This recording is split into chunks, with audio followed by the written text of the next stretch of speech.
I use them all the time in different circumstances. If I do a lash up, I can make almost any space sound like a studio. An old garage sound like a studio if you want to.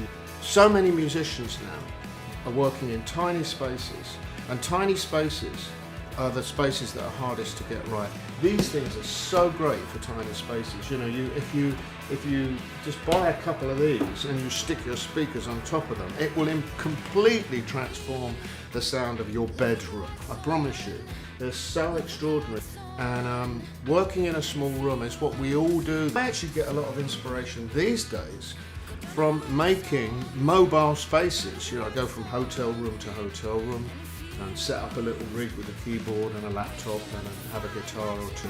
You know, the inspiration is being able to take your recording medium to places where you might see things even out the window or out in the street in somewhere like, I don't know, Bangkok or Sydney, Australia, or Goa in India, or London, or Hamburg, or New York, or Stratford, Ontario, wherever it happens to be, that you wouldn't see in your home. So traveling with recording gear is something that we can do these days, and being able to adapt to changing circumstances. I like the technical side, I like overcoming acoustic problems.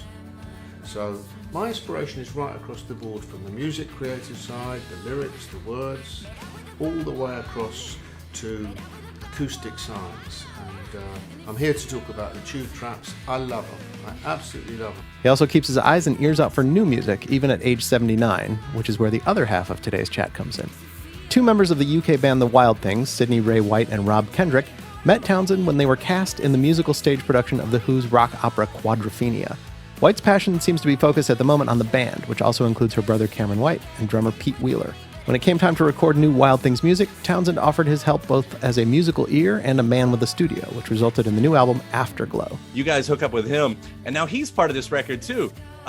You know, helping with songwriting and I guess producing. I mean, to what extent are you working with Pete, and how did that relationship come about? Pete seems to just be involved in our lives now, and I say that in the best way possible. We met Pete a few years back when we started making music. We were just really cheeky. We had his emails. It was before COVID happened, and we'd done our first record, and we knew he liked it. We just sent him a couple demos of stuff that we were working on, and he went, "Oh, cool, I'm really vibing this. Do you want to come into the studio?" And we were like, let us think about that. Yes. And so we did. I think we went in with 4 songs, and we spent like a week there, and it was incredible. It was a whole different level of learning. It was unbelievable. But from there, again, we hadn't written the full record yet, but we carried on writing, and we had a blessing of lockdown, if you want to call it that, to do so. He just loved everything that we were writing, thank God. He then went on to kind of produce it with us, and still a bit of a pinch me moment. He's been this incredible guide for, for everybody, but in their own personal ways, particularly in the sessions when we were writing together. He really helped you trust yourself, I think. Oh, for sure. Find your voice and open out. I was maybe not so confident vocally before going into these sessions, just because I'd be a bit embarrassed to take risks, where he would then be like, who cares, just do it. He gave our drummer Pete, he just let Pete know how incredible he is, which is, I think, is exactly what Pete wanted to hear.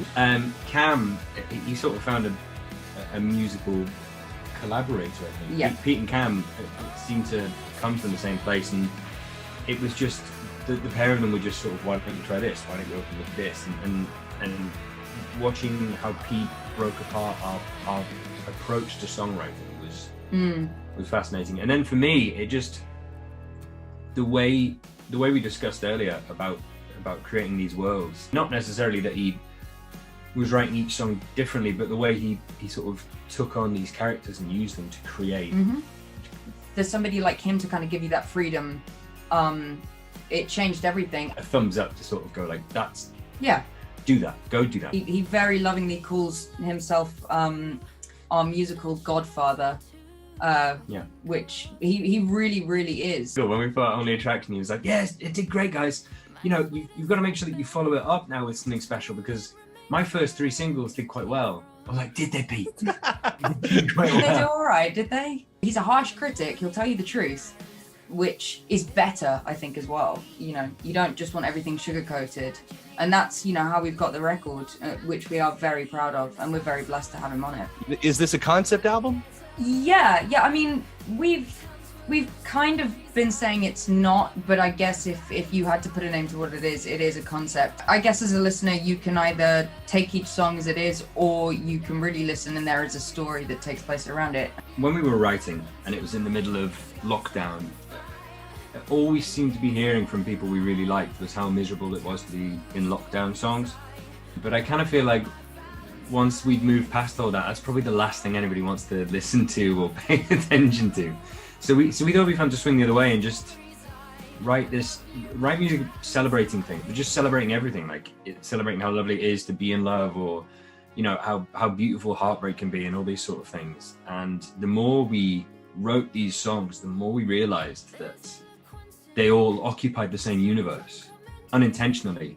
But it was, I'd be writing about rain in one song, or we'd be writing lyrics about rain in one song, and then we realized in a different song we've been writing about the rain, but in a completely different context. It was like we started thinking, what if all these were happening at the same time? Mm-hmm. What if it was this one special evening in this fictional town? And we didn't want to put the label of concept album on it, because I'm not 100% convinced that's how people take on music anymore, particularly for a new band. So I thought it'd be more interesting to have a collection of thematic songs that you can almost put in an order that's special to you, and have your own sort of stamp and kind of make it your own. So it is a concept album, but it's also like choose your own adventure. Yeah. Musical journey. Yeah. It's interesting because once you figure that out, does that then start directing how you write songs that maybe came after that realization? Yeah, for sure it did. I mean, it kind of expanded into its whole own universe, which a lot of other stuff has come out of, and like characters and potential stories and other projects that we're now doing. And yeah, it kind of one thing merged into the other, and we surrounded ourselves in this world still have, haven't we? Yeah, it was really freeing. I can imagine in a lot of ways it can be quite restricted, but for us we found it extremely freeing, because there was a direction, but we weren't tied down to something specific. You know, it wasn't this one narrative where you had to jimmy in what was happening to what was going on in the music. Rather, the music could always dictate what was happening, but it gave us a place to write from. Yeah. Pete Townshend, who's in conversation on today's episode with a younger band he recently worked with, The Wild Things. That way that, I'm working on two lots of projects at the moment, which are concept rooted. One's an opera, which has a complicated story, and another's just a set of songs about London and about Soho in particular in the early days, and also the early days of rock music. If I might say this cheekily, Rob, it feels to me like Valentine has been imposed on a set of songs. It's gathered the songs together, and what you've then discovered is that they had a theme, and they had a mood, and they had a feeling, which you have really elegantly encapsulated into a story framework, which presents them in a new and interesting way. And I think it's really, really smart. But I wouldn't call it a concept album. It doesn't feel like that. The reason why I wanted to work with you guys in some way or other was because the songs were all very special in their own right. They were unique. Working with the band, I didn't get a sense of there being an overall story, but listening to the finished stuff, suddenly getting a sense that there's something here and I don't know what it is. And then I think with Valentine and Afterglow, you kind of explain it, and then I think it then makes sense. The crucible, whatever holds the songs, is worth hanging on to and worth clinging to, and worth continuing to sell, in a sense, to the audience as a way of allowing them to hear a song for the first time and then think, well, this belongs in a story. It's come from a story. It's come from a place. It's come from a set of experiences which are uniquely yours. Trying to become that black swan in a sea of incredibly talented and prolific music makers. I can't remember the exact figures, but they're pretty shocking. Nearly 50,000 new tracks go up on Apple every hour. It's something absolutely absurd. So actually trying to get to that place where you rise above the heap and just catch a glimpse. And I think Valentine is a good way to do that. For example, the Who Sell Out was because we didn't have a cohesive set of songs for that album. And I came up with my manager, Chris Stamp. We had a conversation about turning it into a pirate radio program with commercials in between the tracks. And when that was re-released recently and we did a box set and we talked about it, it was interesting that looking back, everybody assumed that it was a preconceived structure, and it wasn't. We had a bunch of songs. They were very much disconnected. Once we got the idea of the radio show and commercials, we wrote a few more songs that gave integrity to the idea. So it's perfectly natural to work creatively and to start to get to a point where you feel a sense of mission. I'm still juggling with my early concepts today. Once you've landed one, it lasts forever. That's the beauty of it. You wouldn't be where you are doing what you are now without having these big, expansive ideas. So it must be quite difficult to pare things down, because there's a level of expectation, not necessarily from the audience, but I think from yourself, because it's so fucking fun. You know, what's also fun is the albums that I've done where I've disposed of the notion that there should be a concept or a manifesto. I've done now 4 albums that I've called Scoop, where I've just gone into my underwear drawer and pulled stuff out and put it together. And for a lot of my fans, not Who fans, but my solo album fans, those albums are their most favourite. There will be a song or two in there that they really cling to. That's important too. However, if you're in a band, it's much, much harder. I was the sole author, as it were, for most of the Who's adventures. My job was to write songs for Roger to sing. So I had the main author's pen. But what I was left with gave me a legacy to this is a real fucking Rick Rubin conversation. You keep fucking chucking stuff down. You never stop. Ever. Never. Do not put yourself into a box. Don't come up with a fucking story that means that you can't write anything else other than that story. If you want to write a play, write a play. Add the music later. The important thing is to keep the creativity going and to keep the music flowing, because one day there will be a surprise for you where you come up with something, you come out of the studio and you all look at each other and say, let's go to the pub, that was fucking crap. That will be the song the public like. It just happens that way. I had a song called Let My Love Open the Door. It was a toss-away song on my first solo album, Empty Glass, and I just wrote it for fun, and my record chief wanted me to take it off the album. He said, this is not Pete Townshend. And I said, well, it is Pete Townshend. It's just not the Pete Townshend that you happen to want. Anyway, we kept it on the album. It was the hit track. So when I did the follow-up album, he said, where's the Let My Love Open the Door track? There's that sense that sometimes you can surprise yourself, but also surprise yourself because you come at the audience from, a different direction and from your own direction. And sometimes the only way that you can do that is by keeping writing and keeping chucking ideas down.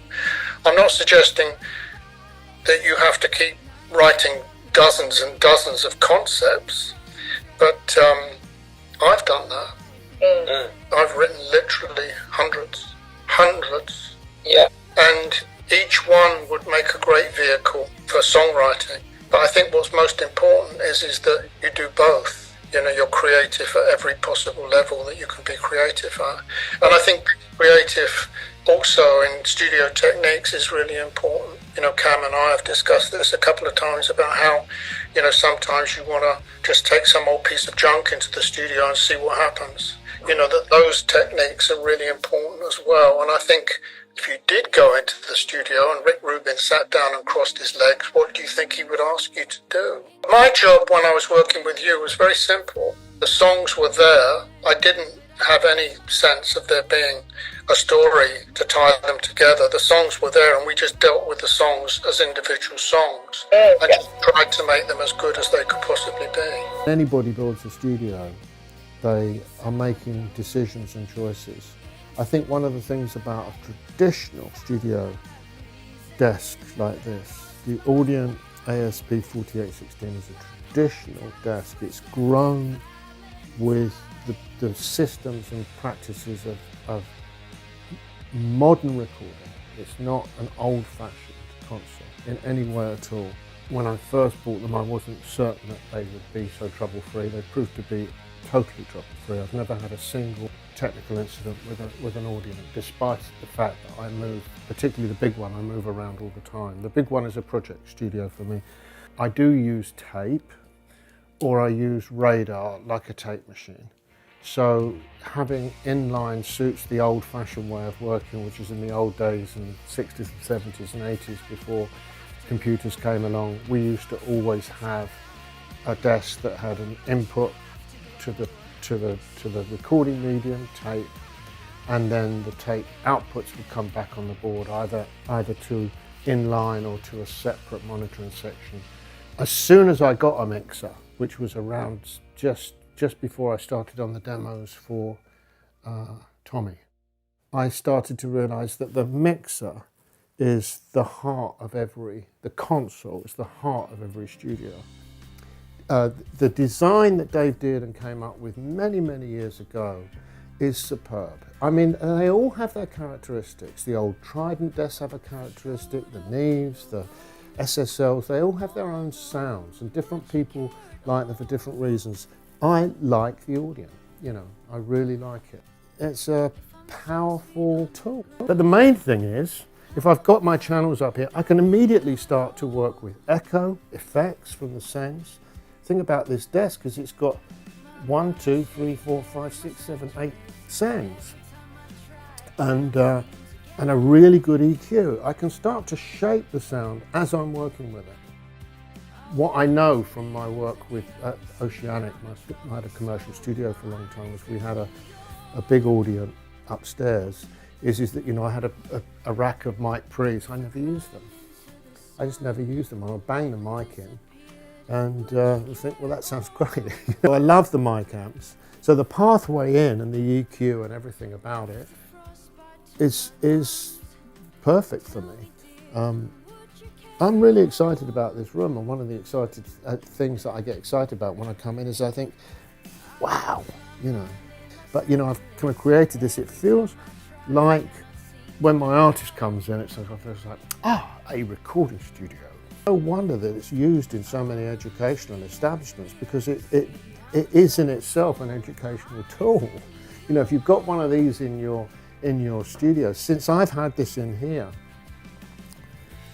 I've learned about the beauty of having a console. It is a big console workflow, big console sound in a small footprint. It will serve the old methods, as I can demonstrate because I'm using a tape machine, or it will serve the new methods, as I'm demonstrating with this as well. But the one thing it does is it guides you into a discipline and focus of a way to organise recordings so that what matters most is the sound. What matters most is the way the music sounds and the way you organise the music. If you're happy with what you're doing with a laptop, maybe you don't need one of these, but I think, I can't live with it. Can I ask then, Pete, Wheeler and Cam, what do you feel like you learned through making this album? Well, the biggest thing I took away from when we were at sessions with Pete, there's no single way to write songs. There's no specific route, and that kind of dictated the rest of the album, because, some songs were written just an acoustic guitar, try and bang out the arrangement and go and demo it. Whereas the song that we did called Two Heartbeats, I only really had this kind of droning organ and piano idea.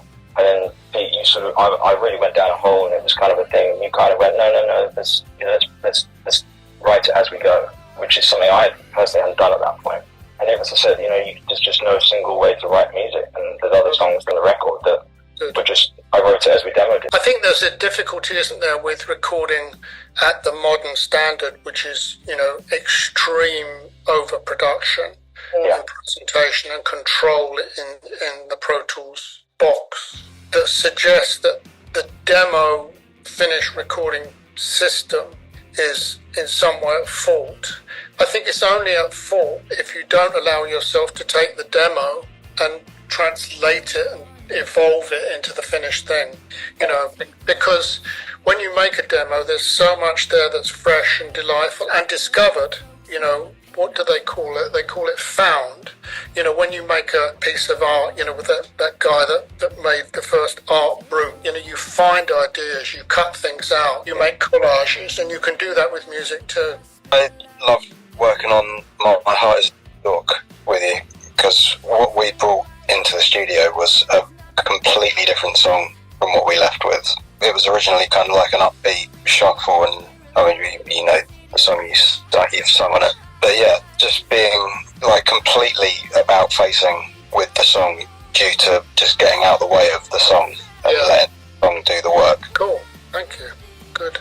Yeah, it was fun knowing that if everything went wrong, in a sense, Pete, that you still had what you came in with. Do you know what I mean? You don't lose anything by experimenting. Absolutely. I think it was also, for me anyway, it was the first time we have our own studio, so we're in there all the time, doing work all the time, writing songs all the time, and it's great. But to be in a space that isn't yours and makes you a little bit uncomfortable that first time because you're not used to it is great. But B, also knowing, as you just said, that even if everything is screwed up at the end, it doesn't matter because you can go back to what you have. But I think I can speak for all of us when I say it. I felt like I'd gone through like a coming of age experience all over again just in those first 5 days with you as a singer and a songwriter. I don't want to call it a boot camp, but I think we all came out of it a little bit punch drunk in the way that oh, that's how it can be. And then the rest of the album, I don't want to say it wrote itself, especially because, again, thematically it was still coming together, but it most certainly paved that way for us to write it, and it did come kind of quickly. It feels like it's always been out, which is the weirdest thing. I think I know it came out last week, but we've all gone no, it's always been out. That people have always known about this. It's like we've grown as a band with it. Yeah, thanks to you, obviously, because I don't think we would be the band we are today without you.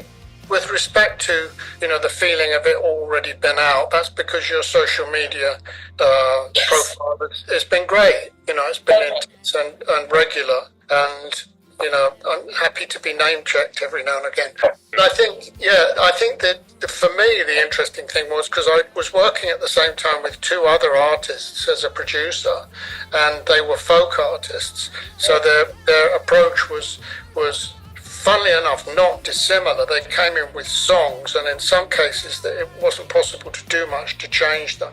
But with you guys, what was actually going on was this sense of wanting to make the most of my journey. Because as you said, when we kicked off, Sid, we met through Quadrophenia when you were both young actors, and, during that road trip and me very much involved in casting, and the fact that, that we started our relationship working with a story. When we got back into the studio, it felt in a sense like a continuation of that to some extent. I know that Cam and Pete weren't involved in Quadrophenia, but nonetheless, it felt like we were picking up some of those familiarities, that sense that with you two in particular, I could say what the fuck I wanted. I could say, no, that's not how we're going to do it today. We're going to do this. We're going to do that. So it gave me immense freedom.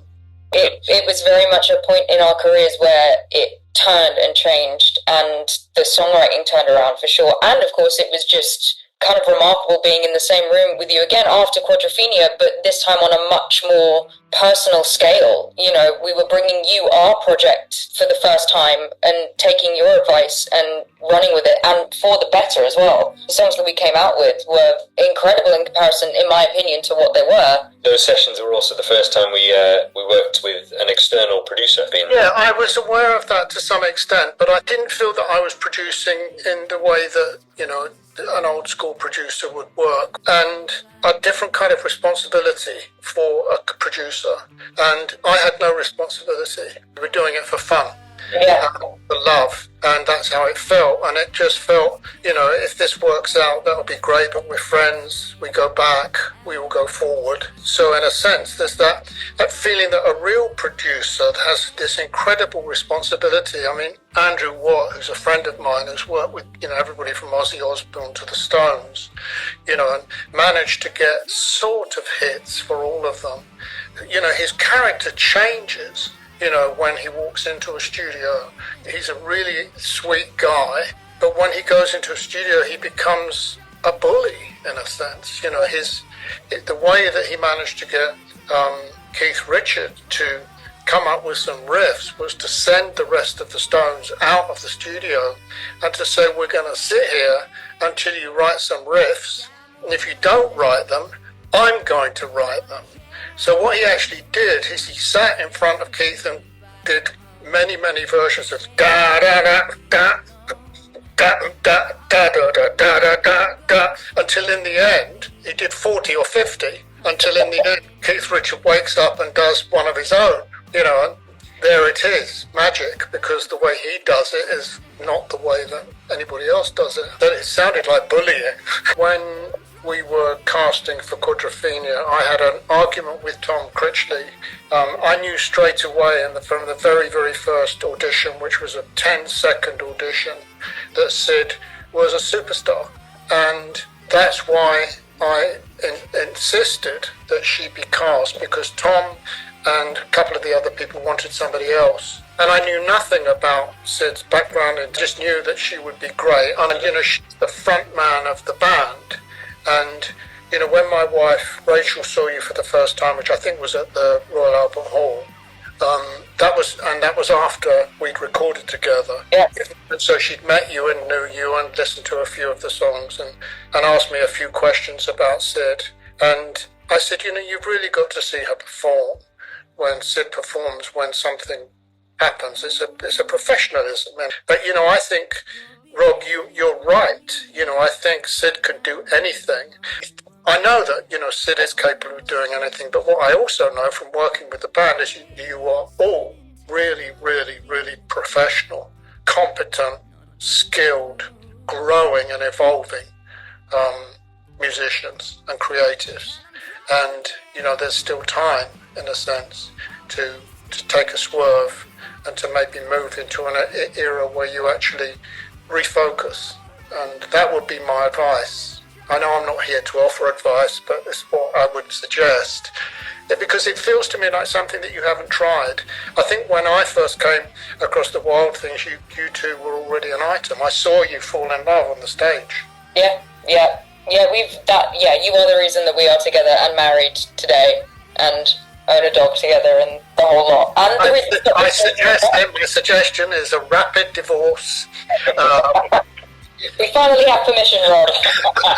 So loud. Anyway, I'm only half joking. I think it's just something to think about, because I think, it feels to me to have skipped a beat between the time when I first set eyes on Sid, I think it was 16 or something, and where we are now, where, you have all grown so much as artists. I think it's very interesting that you say that, because, again, Afterglow's out now and we've done all this work with you, but by no means does that mean that, okay, this is what we are now. I think we as a band evolve and are open to evolving.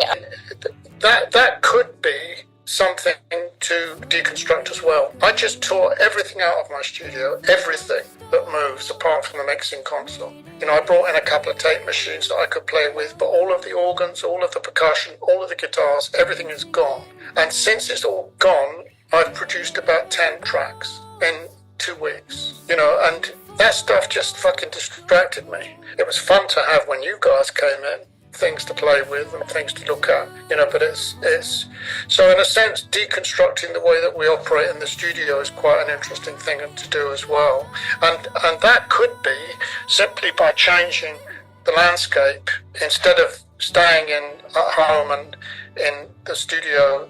With SSL, it wasn't just the automation, it was the sense that you had compression in every channel, the EQ, you could build a sound almost out of nothing. You could take, the sound of somebody hitting a a cardboard box and turn it into a bass drum, that kind of thing. It's a very creative tool. It enables me to sit in the sweet spot in the studio between the speakers and EQ and compress and master stuff that I've been working on. That's kind of what attracted me to it. Also, it's big enough, it's not so too big to go into a backpack or into a small suitcase rig that I might take on the road. As soon as you move a knob on an SSL console, the sound tends to come to life, whatever you do. One thing that I found myself doing quite a lot is, which is incredibly easy on console 1, is parallel processing. You can bang the compressor on flat out until it's pumping the way you want it to sound, and then you just add in the untreated signal, the uncompressed signal, until it comes back to life again with some sizzle and some sparkle. It's so easy. It's so easy. It's one knob, and that knob is not on the SSL console, which is a pity. I was going to suggest they added it. I wasn't suggesting that you turn your back on, what is a really, really great idea. I just think that, in a sense, with the Age of Anxiety, I started it 17 years ago. And I know that when I finish it, it's an opera. What am I going to do with it? Take it into David Joseph at Universal to say, I've written an opera. And he'll say, yeah. That's it. Many people write operas. Until you get that commission to do that, it is floating in the water. I'm not suggesting you should let it sink, but I do think it's not going to sink. It's not going to change in quality. It's not going to change in value, but it might be that you need another hit of some sort in order to refocus on what went before. Just a straightforward single hit record would open people's eyes and then say, hey, these guys have got this project called, Afterglow, which is really amazing. In a sense, what we want is, it's not like I want part of the pie. I just want my journey to be, and my journey has not been the journey of a rock star. It's been the journey of me as a creative and as a person, as a human being.